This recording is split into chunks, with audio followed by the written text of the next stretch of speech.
नमस्कार। एस्ट्रो तक में आप सभी का बहुत बहुत स्वागत है।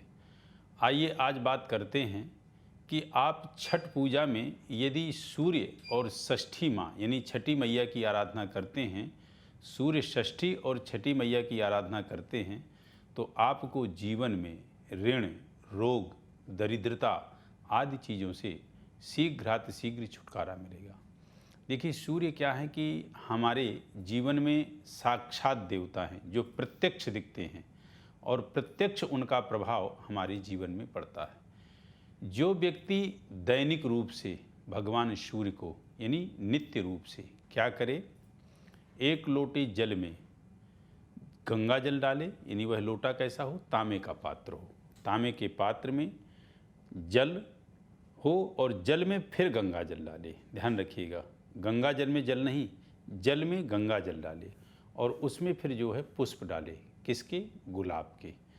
और पुष्प गुलाब के डाल के थोड़ा सा उसमें गुड़ डाले और गुड़ डाल करके फिर जो है भगवान सूर्य नारायण को अर्घ्य दे। और अर्घ्य देने की पोजीशन क्या हो, या तो ऐसे हाथ पूरी तरह से ऊपर हो, वो जल आपके पैरों में छिट्टा ना जाए, वह जल जो गिरे किसी गमले में या किसी अच्छे स्थान पे गिरे, या फिर जो है आप घुटने के बल जो है झुक करके बैठ जाएं, अपने घुटने ज़मीन में टेक लें और बैठ जाएं और फिर आप सूर्य नारायण को अर्घ्य दें।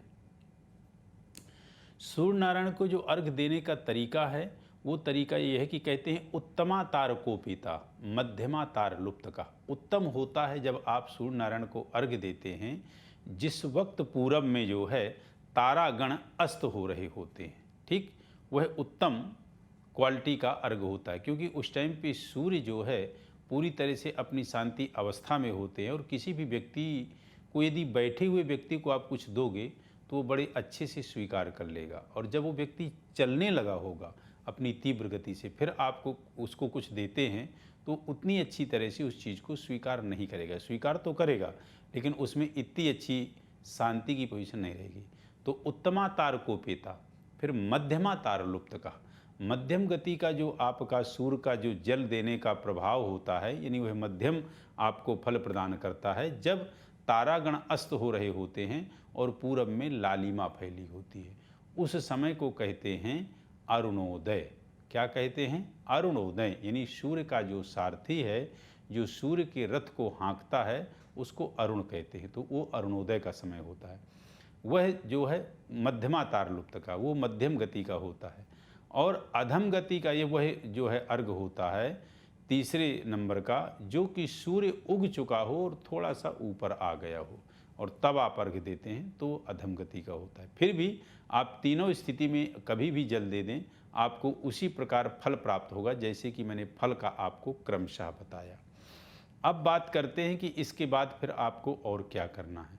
इसके बाद आपको करना यह है कि ओम घ्रीं घृणी सूर्याय नमः, इस मंत्र की एक माला कम से कम आप जाप करें और आदित्य हृदय स्तोत्र का पाठ करें। और वह आदित्य हृदय स्तोत्र कौन सा? जो रामायण कृत है, जो रामायण में प्रभु राम को अगस्त ऋषि ने दिया था, अगस्त मुनि ने दिया था। और वह जब प्रभु राम ने उस आदित्य हृदय स्तोत्र का पाठ किया, तो उस आदित्य हृदय स्तोत्र के पाठ करने के बाद ही विभीषण ने प्रभु राम से रावण के मरने का राज बताया था। राज क्या बताया था? कि हे प्रभु, इसके नाभि में अमृत कुंड है और इसके नाभि में आप अग्नि बाण मार करके इसके नाभि का अमृत कुंड सुखा दें, तभी यह जो है मरेगा, तभी यह जो है अपनी अंतिम गति को प्राप्त होगा।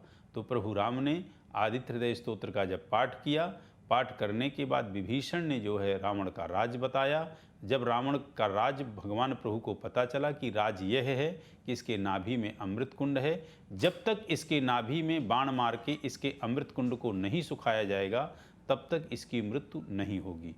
तो आदित्य हृदय स्तोत्र का इतना गहरा प्रभाव है। मेरे कहने का तात्पर्य है कि भगवान सूर्य नारायण को अर्घ आपको ऐसे देना है, इस टाइम पे देना है जो मैंने पूरी तरह से बताया कि उत्तमा तार को पेता, मध्यमा तार लुप्त कहा। और उसके साथ साथ आपको ये दैनिक रूप से करना है। क्यों?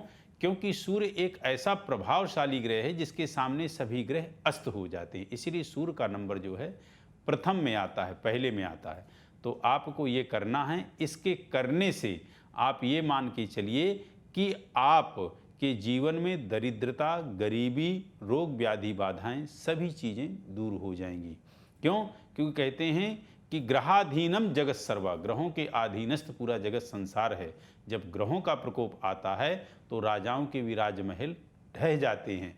कहने का तात्पर्य कि ग्रह हाथ पकड़ के आपसे कार्य करा लेता है। यदि अच्छा है तो जीवन में अच्छा कार्य कराएगा, बुरा है तो बुरा कार्य करा लेता है। तो इस तरह से आप करें, निश्चित रूप से आपके जीवन में बहुत ही अच्छी तरह से सफलता मिलेगी।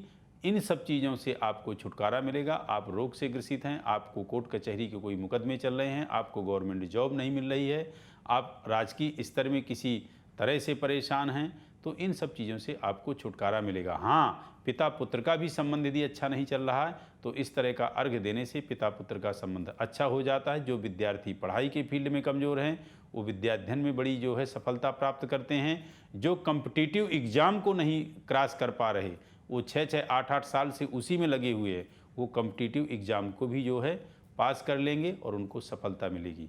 तो इस प्रकार आप जो है यानी सूर्य षष्ठी छठ के दिन कीजिए, छठ के दिन से इसको प्रारंभ कीजिए और यह पूरा कंटिन्यू अनवरत आप जो है कुछ सालों तक कीजिए। अब कुछ महीनों के बाद ही आपके अंदर से आवाज़ आएगी कि हाँ, इसका जो है हमारे को रिजल्ट बहुत अच्छा मिल रहा है। तो आप सभी इस तरह से करें, निश्चित रूप से आपके जीवन में विशेष परिवर्तन आएगा। निरोग रहेंगे, स्वस्थ रहेंगे, धन धान्य से परिपूर्ण रहेंगे। इन्हीं शब्दों के साथ नमस्कार। एस्ट्रो तक ऐप पर आपको मिलेगा भविष्य से जुड़े हर सवाल का जवाब। डाउनलोड कीजिए एस्ट्रो तक ऐप और चुटकी में जुड़िए इंडिया के बेस्ट एस्ट्रोलॉजर से।